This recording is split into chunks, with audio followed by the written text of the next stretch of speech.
101.7 PLFM, The Fun Kids Radio Station, and always be fun. Halo teman-teman semuanya, kembali lagi bersama aku Narendra di PIKES di segmen podcast pemilihan Direktur Politeknik Negeri Malang. Dan di sini Narendra tidak sendirian, tetapi ditemani oleh salah satu calon Direktur Politeknik Negeri Malang, yaitu Bapak Insinyur Supriyatna Adi Suwiknyo, STMT. Bisa memperkenalkan diri Bapak, monggo. Terima kasih kesempatannya, Mas Narendra. Jadi saya Supriyatna Diseknyo, kebetulan saya saat ini sebagai salah satu calon Direktur Politeknik Malang periode 2025-2029. Kalau saya keseharian tentunya saya di program studi Diploma 4 Teknik Elektronika, jurusan Teknik Elektro Politeknik Malang. Nah, singkat itu saja mungkin ya. Mungkin bisa diceritakan dari latar belakang Bapak Supriyatna terlebih dahulu di sebelum pemilihan direktur ini, mungkin berkegiatannya seperti apa, seperti itu Bapak, monggo. Ya, baik. Jadi pertama kalau saya tarik dari awal, ya pada saat tahun 98 saya menjadi CPNS dosen ya di Politeknik Negeri Malang. Kemudian secara resmi saya tahun 99 itu diangkat menjadi dosen Politeknik Negeri Malang, dan periode 2000 sampai dengan saat ini saya sudah menjadi PNS. Jadi ada fase setahun itu saya menunggu untuk kemudian diangkat sebagai PNS tahun 2000, dan sejak itu saya ditugaskan di program studi waktu itu hanya D3 ya, D3 Teknik Elektronika, jurusan Teknik Elektro Politeknik Negeri Malang. Nah, jadi setelah 2000 sampai dengan tahun 2008, tentunya aktivitas saya banyak di prodi atau jurusan ya, dan pada tahun 2008 kemudian saya diminta tugas tambahan untuk menjadi sekretaris Pusat Penelitian Pengabdian Masyarakat, sekarang dulu P2M Mas Yan ya. Kemudian tahun 2009 saya menjadi ketua komisi 2 Senat Politeknik Negeri Malang, kemudian membantu sebagai staf ahli bidang 1, bidang akademik. 2011 saya ditugaskan untuk menjadi ketua jurusan di Teknik Elektro Politeknik Negeri Malang sampai dengan 2017. Nah, 2017 saya diminta untuk membantu direktur sebagai wakil direktur bidang akademik sampai tahun 2021. 2021 saya diminta dan diamanai untuk menjadi direktur Polinema tahun 2021 sampai 2025 ini. Nah, jadi tentunya aktivitas saya tidak jauh dari aktivitas di perguruan tinggi sebagai dosen, dan yang kedua aktivitas manajerial terkait dengan tugas-tugas tambahan sebagai dosen. Jadi inilah yang kami lakukan dalam keseharian kami di kampus Politeknik.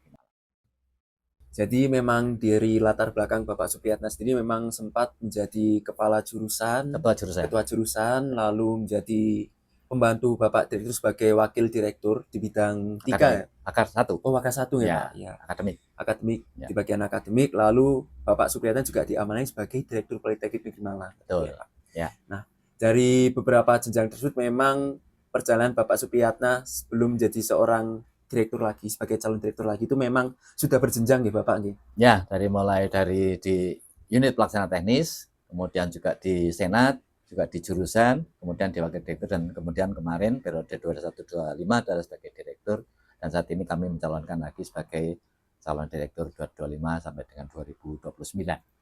Ya. Jadi memang perjalanan yang bisa dikatakan panjang juga ya Pak ya untuk dalam perjalanan karir Bapak di sini Pak. Ya, masa pengabdian kurang lebih 26 tahun ya. 26 tahun masa pengabdian. Kemudian juga setelah kurang lebih ya 9 tahun, 10 tahun itu kami mulai diamanai untuk mendapatkan tugas-tugas tambahan, walaupun juga sebelum itu tahun 2007 misalkan kami juga sebagai koordinator Diploma 1, sebelum itu kami juga di Kalef, sebelum itu kami juga di dosen pembina akademik, dan sebelum itu kami juga di berbagai macam kepanitiaan. Nah, tentunya itu adalah masa-masa pengabdian yang harus kami jalani di samping tugas kami rutin sebagai dosen yang tentunya harus menyelenggarakan kegiatan Tridharma perguruan tinggi. Baik Pak, di sini berhubung tadi kita juga sudah menyinggung mengenai Politeknik Negeri Malang. Ya. Dari Bapak Supriyatna sendiri ini mengartikan Politeknik Negeri Malang itu bagaimana ya Pak? Mungkin sebagai rumah atau sebagai tempat pengabdian, Ya. itu bagaimana Pak? Baik. Jadi Politeknik Negeri Malang ini sebagai sebuah institusi lembaga pendidikan, ini yang terpenting adalah bahwa Politeknik Negeri Malang hadir atau didirikan. Ini tentunya satu hal adalah membawa satu amanah, satu mandat, satu misi.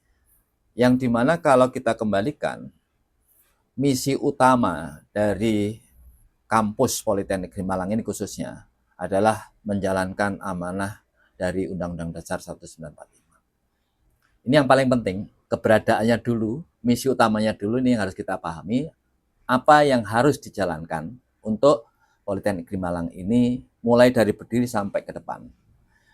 Tujuan bernegara kita yang tentunya satu paling utama adalah mencerdaskan kehidupan bangsa. Ini yang paling urgent. Karena di mana-mana pasti dipahami bahwa SDM adalah kunci dari kemajuan sebuah organisasi, kemajuan sebuah bangsa dan negara.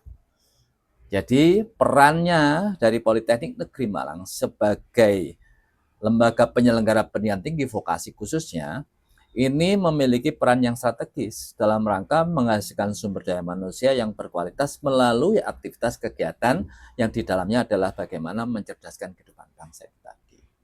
Nah, apakah cukup dengan itu? Tentunya tidak. Karena apa? Begitu SDM yang dihasilkan itu bisa memiliki bekal, modal dalam bentuk kompetensi, baik itu hard skill maupun soft skill, maka yang ditunggu berikutnya adalah what's next, apa yang harus dilakukan. Yaitu satu adalah bagaimana apa yang sudah didapatkan, diperoleh selama masa kuliah nanti adalah bisa memberikan kontribusi, bisa memberikan manfaat bagi misi yang kedua, kesejahteraan umum. Nah, jadi misi ini menjadi penting karena eksistensi keberadaan individu-individu lulusan atau alumni dan eksistensi keberadaan dari kampus Politeknik Negeri Malang sebagai sebuah lembaga pendidikan tinggi menjadi sentral. Bagaimana eksistensi Polinema tidak hanya mencerdaskan kehidupan bangsa, tetapi juga harus mampu untuk memberikan kontribusi memajukan kesejahteraan umum. Nah, inilah yang sebenarnya barangkali kalau istilah yang sekarang diangkat oleh Kemendikbudristek adalah Kemendikbudristek berdampak. Maka Polinema pun juga harus berdampak, memberikan manfaat, harus bisa mendongkrak dari aspek sosial, kemasyarakatan, dari aspek ekonomi masyarakat, ekonomi bangsa dan negara, dalam rangka menuju masyarakat yang lebih sejahtera ke depan. Nah, karena ini mandat dan amanah yang luar biasa, yang memang itu diberikan kepada perguruan tinggi, spesifiknya adalah untuk Polinema ini juga.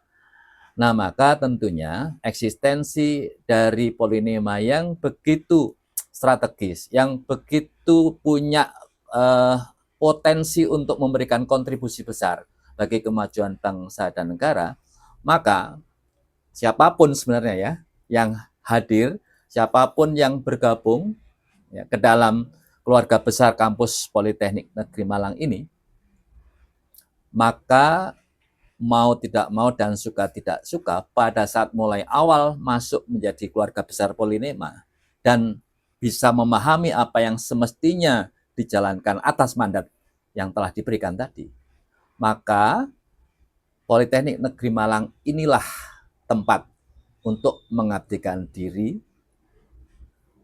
bagi bangsa dan negara, bagi masyarakat untuk menjalankan amanah atau mandat yang diberikan oleh masyarakat, rakyat kepada pemerintah, kepada bangsa dan negara melalui lingkup Politeknik Negeri Malang.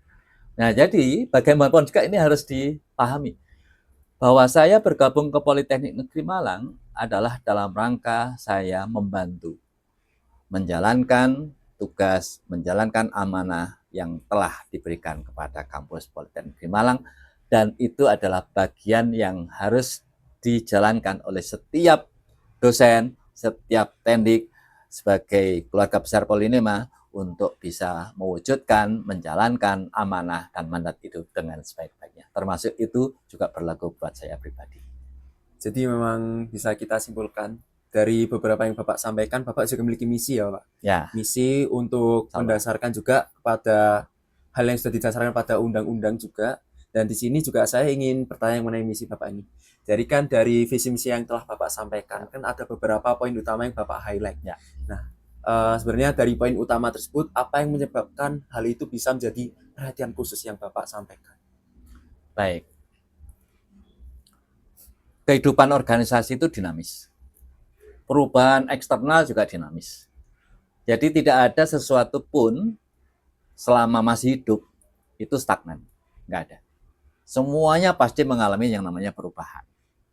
Nah, perubahan ini dalam sebuah pendekatan adalah kita sebut dengan nama transformasi. Tapi yang dimaksud transformasi ini adalah perubahan dari kondisi sebelum dan kondisi yang sesudahnya harus menjadi lebih baik. Sehingga tema besar yang saya usung adalah transformasi. Nah, artinya kita harus mentransform Politeknik Negeri Malang ini dari kondisi yang sekarang ke kondisi nanti ke depan yang harus lebih baik daripada kondisi yang ada di saat ini. Apakah itu kemudian cukup? Ternyata tidak. Karena kita lihat tantangan ke depan adalah perubahan yang terjadi di lingkup baik itu lokal kita ya, sekitar kita, maupun nasional, bahkan mungkin global. Kita lihat, tantangan kita adalah akselerasi perubahan itu semakin hari semakin cepat. Maka mau tidak mau dan suka tidak suka, kita sebagai bagian dari masyarakat, kita bagian dari bangsa, kita bagian dari masyarakat global. Maka kalau kita mau survive, kita mau eksis, kita tidak hilang dalam peredaran ya zaman, maka tidak bisa tidak kita harus mengakselerasi juga transformasi atau perubahan itu.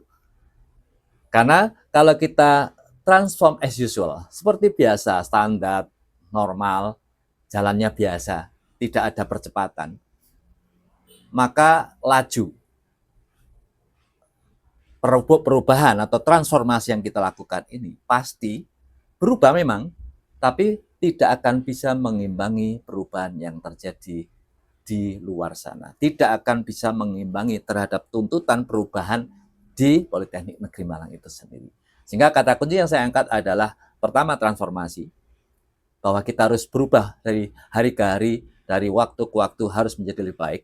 Dan kunci yang kedua yang saya sampaikan adalah kita harus mengakselerasi transformasi itu sendiri, sehingga perubahan yang kita harus lakukan harus kita percepat, supaya bisa memenuhi atau menghadapi tantangan yang dihadapi oleh Politeknik Negeri Malang ini ke depan.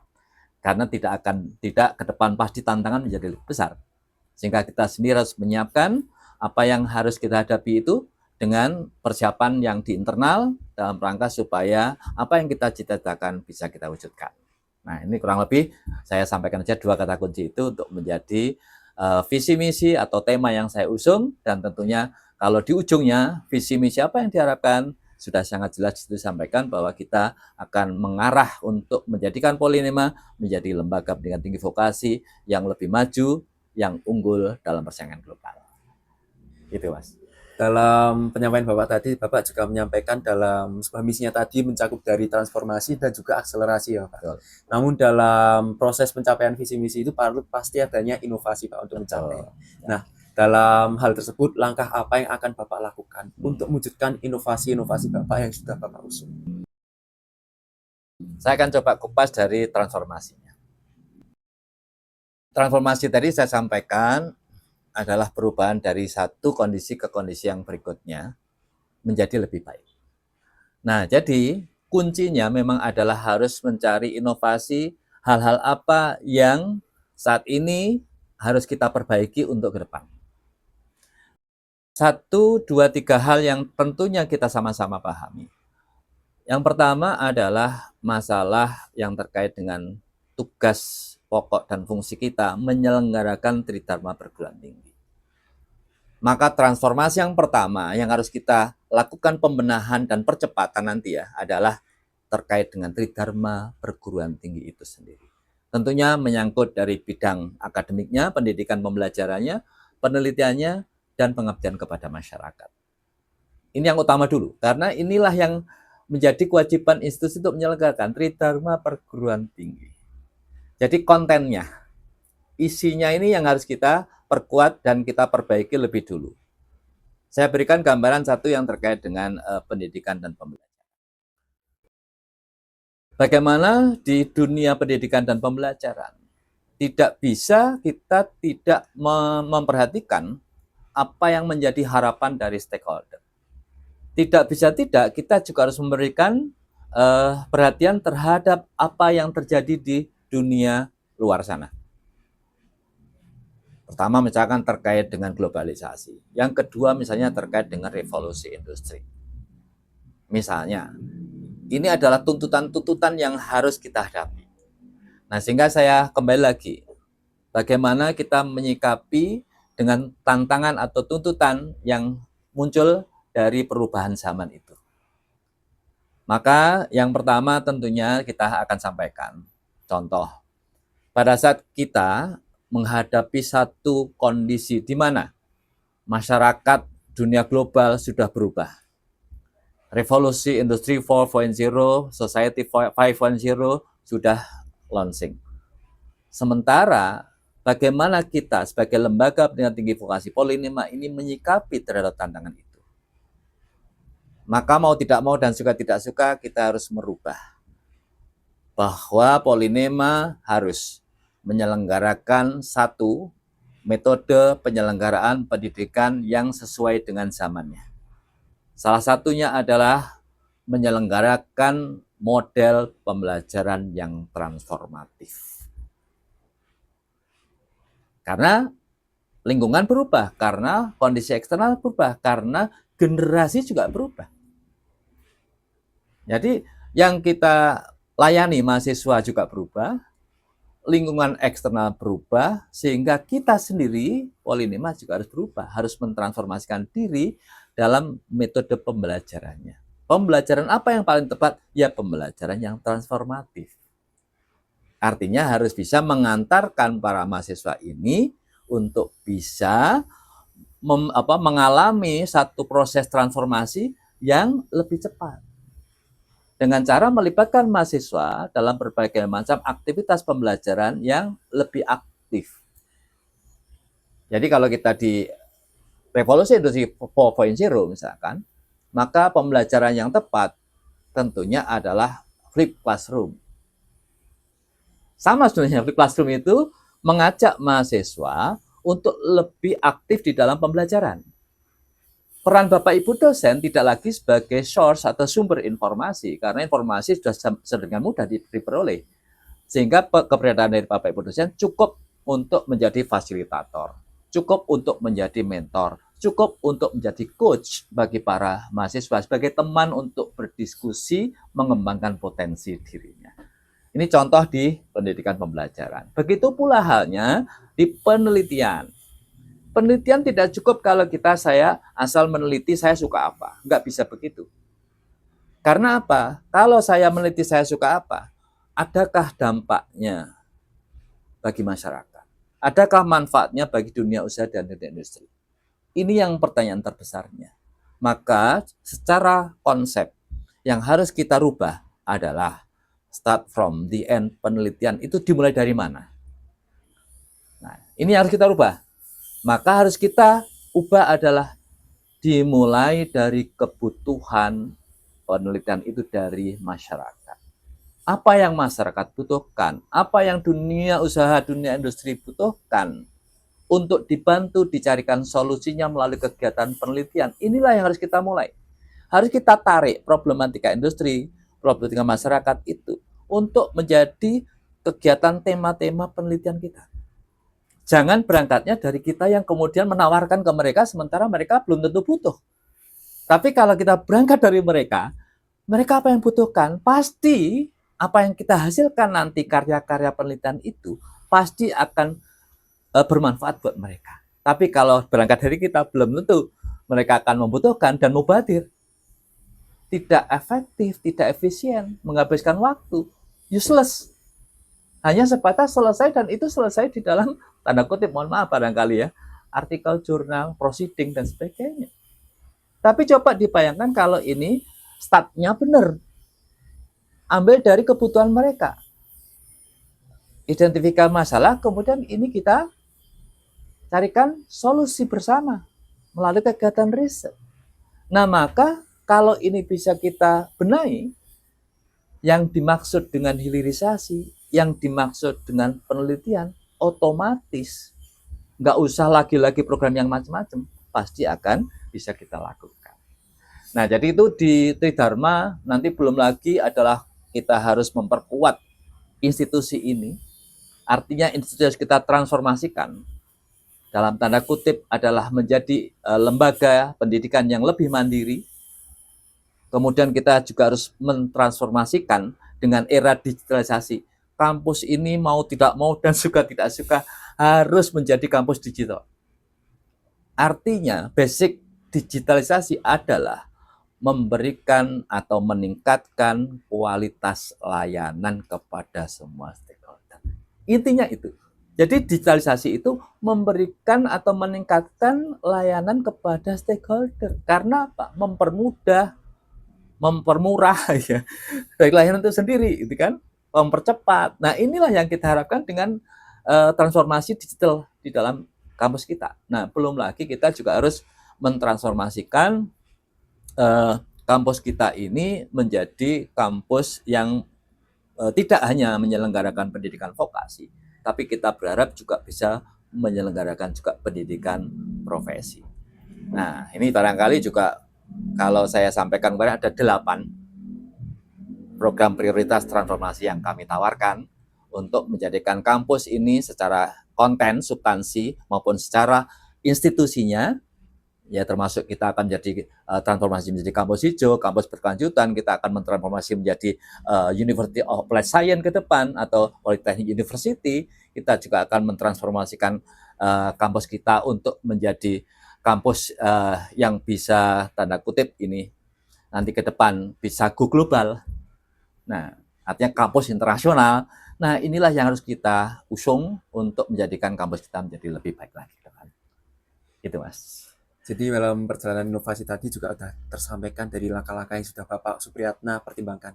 Tapi di sini juga saya akan menanyakan nih Pak, jika dalam perjalanan inovasi tersebut tidak berjalan dan dari mahasiswa itu terdapat gerakan, dan bagaimana Bapak Supriyatna bisa menanggapi tersebut?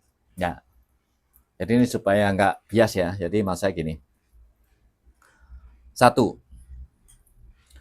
kita kan startnya satu dulu ya. Saya pengen nyampaikan bahwa apapun itu, kalau saya berangkatnya dari mana? Dari visi, misi, dan tujuan. Itu aja dulu. Jadi yang kita perlukan adalah kesamaan, kesepahaman, dan komitmen bersama untuk menjalankan visi dan misi itu. Ini yang harus kita bangun dulu. Kesepahaman, kesepakatan itu perlu dan penting. Jadi kalau kita berada dalam satu organisasi yang sama, yang menyatukan itu apa? Ya visi, misi, tujuan itu tadi. Itulah yang menyatukan dulu. Kalau kita kembali ke definisi dasar, apa sih organisasi itu kan? Ya, secara mudah kan bisa dikatakan ini adalah sekumpulan orang, sekelompok orang yang memiliki tujuan bersama. Nah, itu kan yang penting. Jadi berangkatnya itu kan, kenapa kok kita bergabung ke sini? Berarti kan mau bergabung dengan sukarela, mau masuk menjadi anggota, karena memiliki tujuan bersama. Kalau ini tidak dari awal, berarti dia harus memahami bahwa saya masuk, saya harus dulu sepakat dengan tujuan organisasi itu. Nah, jadi siapapun yang masuk ke Polinema, ini adalah visi Polinema. Maka siapapun yang bergabung atau yang sudah bergabung, maka satu, kuncinya adalah harus memiliki visi, misi, dan tujuan yang sama. Karena saya kembali ke basic pengertian organisasi tadi. Nah, Polinema ini sebagai organisasi, maka titik kuncinya adalah harus memiliki kesamaan sama visi misi. Next-nya ini tentunya ini sudah kita tetapkan visi, misi, tujuan, sasaran. next-nya adalah yang kita sebut dengan namanya kebijakan, program, dan aktivitas-aktivitas apa yang harus kita lakukan, kan begitu, agar visi misi tujuan sasaran itu bisa kita wujudkan. Nah, jadi kalau masalah yang terkait dengan aktivitas, program, kebijakan, selama yang kita rumuskan namanya program, ataukah tadi kegiatan, ya, apapun itu kegiatannya, selama dan sepanjang itu semua dalam rangka untuk mewujudkan visi misi tujuan bersama yang sudah disepakati sebelumnya, saya yakin bahwa ini tidak ada yang salah. Selama apa yang kita lakukan adalah dalam rangka untuk visi misi tujuan sasaran itu tadi. Kan gitu, ini sudah disepakati. Nah, sekarang apapun yang kita lakukan adalah untuk mewujudkan apa yang sudah kita sepakati, cita-cita bersama yang sudah kita sepakati. Ini adalah hanya tataran teknis strategi. Nah, tinggal aktivitas program kegiatan apa atau kebijakan apa yang harus kita ambil, harus kita lakukan. Apakah ini sekedar asal program kegiatan itu saja? Oh, enggak bisa. Kembali lagi, kalau kita hanya bicara program kegiatan yang biasa, maka yang tadi terkait dengan akselerasi tidak akan pernah bisa kita dapatkan. Nah, jadi disinilah penting dan perlunya untuk menginventarisir apa saja strategi, apa saja rencana aksi dari siapapun. Ya, dari siapapun itu bisa mulai dari dosen, pimpinan, sampai dengan nanti teknik, bahkan tadi sampai mahasiswa, itu ada peluang untuk bisa memberikan kontribusi, ide, pemikiran, gagasan, dari kajian, dari diskusi, dari mana-mana, silahkan, termasuk tidak hanya itu. Dari stakeholder pun boleh. Dari industri mitra boleh, dari pemerintah boleh. Dari masyarakat boleh. Artinya, yang penting adalah tidak keluar dari visi misi dan tujuan sasaran tadi. Kalau ke atas lagi, tidak keluar dari visi misi dan mandat yang diberikan oleh pemerintah, oleh masyarakat bangsa negara melalui rumusan di Undang-Undang Dasar 45 tadi. Nah, jadi kalau di bawah ini fleksibel, Mas. Yang penting adalah apa yang paling tepat yang harus kita lakukan supaya program kegiatan ini kan juga butuh dana, butuh anggaran dan sebagainya, yang dimana itu memberikan kontribusi yang paling besar terhadap pencapaian visi dan misi. Karena kalau kita melakukan kegiatan tanpa memperhitungkan kontribusi dampaknya kepada pencapaian visi misi, maka ini akan sangat-sangat biasa. Nah, maka kita hanya memilih dan memilah dari sekian banyak opsi.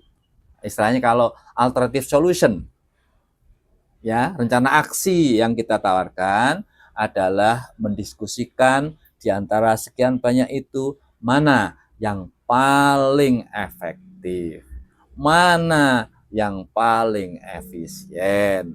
Nah, sehingga harapannya percepatan itu akan bisa terjadi jika apa yang kita lakukan adalah efektif, efisien, dan produktif. Nah, sehingga ruang inilah yang bisa didiskusikan. Nah, jadi saya berharap ini ruang didiskusikan sehingga yang dimaksud tadi barangkali ada diskusi dengan para semua pihak itu sangat terbuka. Yang penting adalah mana di antara 1, 2, 3, 4, 5 barangkali begitu yang paling efektif, yang paling efisien, yang paling produktif dalam rangka percepatan pencapaian dan visi dan misi Polinema ke depan. Jadi sangat terbuka untuk bisa berdiskusi dan berdialog dengan semua pihak termasuk dengan mahasiswa.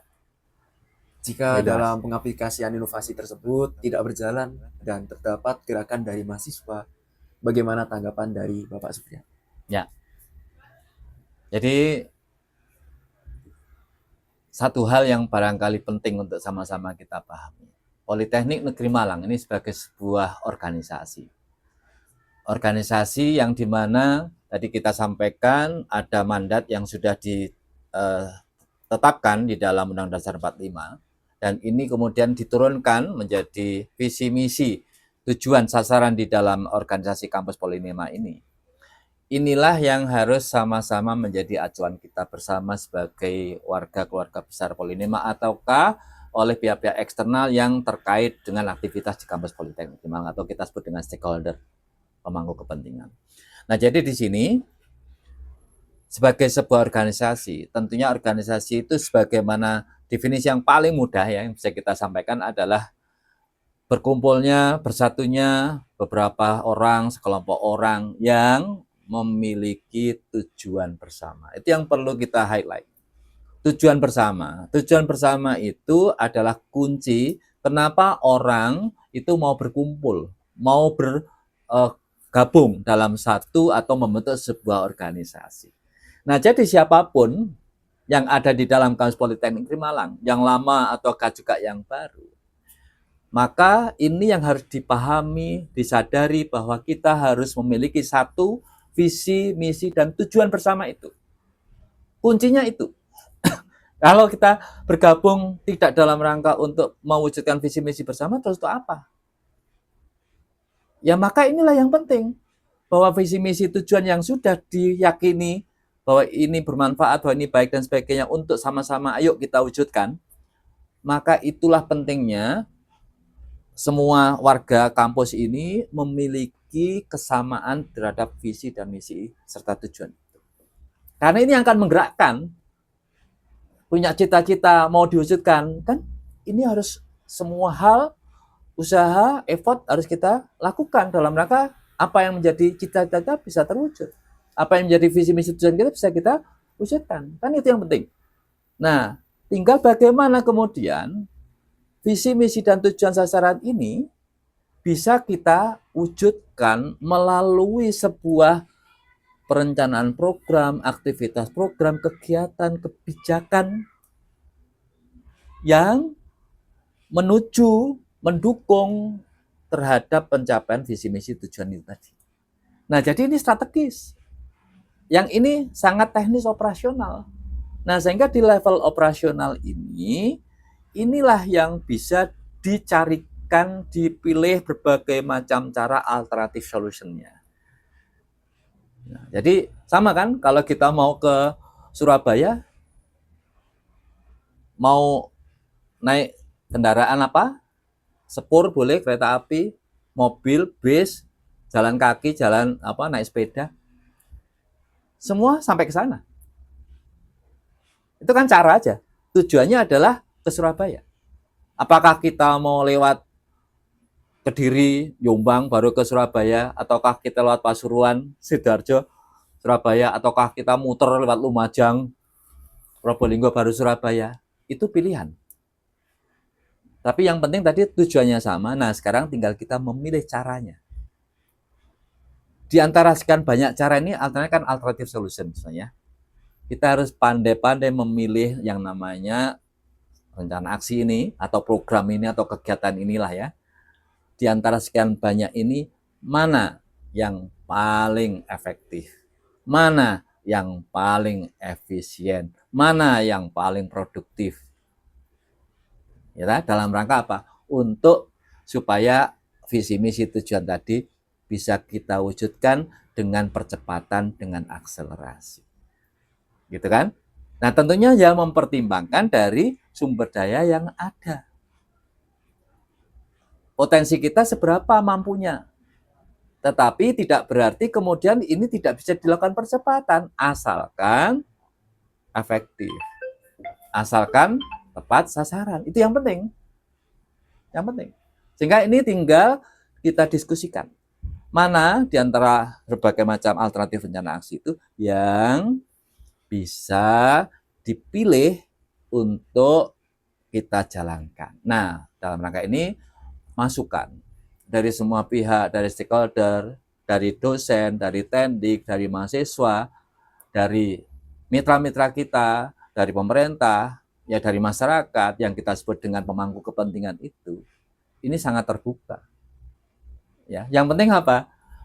Membawa manfaat, membawa sesuatu yang bisa melakukan percepatan di Polinema, maka saran yang baik ide yang baik, pemikiran yang baik, strategi yang baik, tidak ada yang salah, itu yang bisa kita jalankan. Jadi asalkan semuanya berangkat dari sana, sebenarnya saya yakin tidak akan ada perbedaan-perbedaan yang kemudian itu menimbulkan friksi atau katakanlah penentangan atau apa. Selama ini adalah satu menuju kepada visi, misi, dan tujuan kita bersama. Gitu. Dan di sini Bapak, saya akan menanyakan satu hal terakhir ini. Apakah terdapat pesan khusus yang akan Bapak sampaikan terhadap mahasiswa dalam rangka pemilihan Direktur Polinema kali ini, Bapak? Ya, baik. Sebenarnya proses pemilihan direktur itu adalah sesuatu yang memang rutin, wajar dalam sebuah organisasi. Artinya bukan sesuatu yang luar biasa lah. Artinya dimanapun pasti terjadi regenerasi atau pasti terjadi namanya fase-fase penyaringan pemilihan itu dengan aturan yang ada per 4 tahun itu pasti ya akan terjadi. Sehingga yang terpenting adalah kalau saya sampaikan begini, semua ini asalkan tadi mengacu kepada visi bersama, asalkan semua adalah dalam rangka untuk membangun sebuah komitmen bersama, mewujudkan visi yang sudah ditetapkan bersama, maka ini adalah kata kunci yang penting untuk semua warga kampus termasuk mahasiswa itu memahami apa sih misi visinya Polinema, kemana kita akan menuju, gitu ya.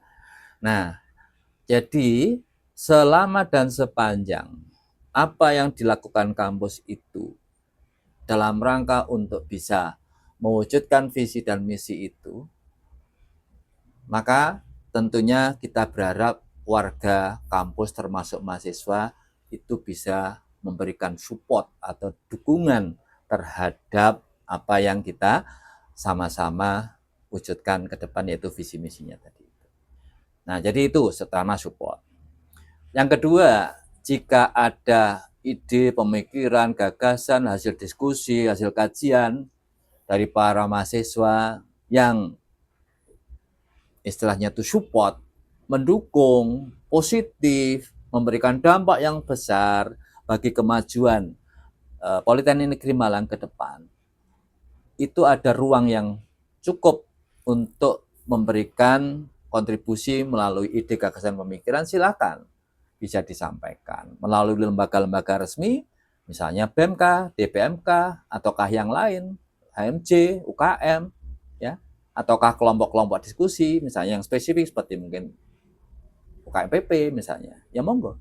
Ini artinya sepanjang dan selama ya kajian itu memang untuk kebaikan institusi, maka kalau saya pribadi welcome. Karena organisasi ini adalah milik kita bersama, bukan milik saya pribadi juga, walaupun saat ini barangkali saya masih bertugas. Saya itu kan posisi hari ini hanyalah untuk mengkoordinasikan, hanya untuk memanage, hanya untuk melit saja untuk saat ini. Nah, sehingga siapapun yang ada di dalam keluarga besar ini boleh berkontribusi positif terhadap berbagai macam strategi, berbagai macam upaya yang bisa kita lakukan bersama-sama. Nah, yang berikutnya lagi tentunya tidak semua itu pemikiran, gagasan itu juga akan bisa kita eksekusi. Barangkali satu adalah masih ada alternatif solusi lain yang lebih tepat. Barangkali. Artinya kan sangat mungkin. Dari berbagai alternatif, saya usul ini A, B, C, ada usulan dari yang lain. Tinggal kita kan yang penting objektif memilih. Tidak harus dari saya yang saya pilih. Kalau yang lain memang lebih baik, kenapa tidak?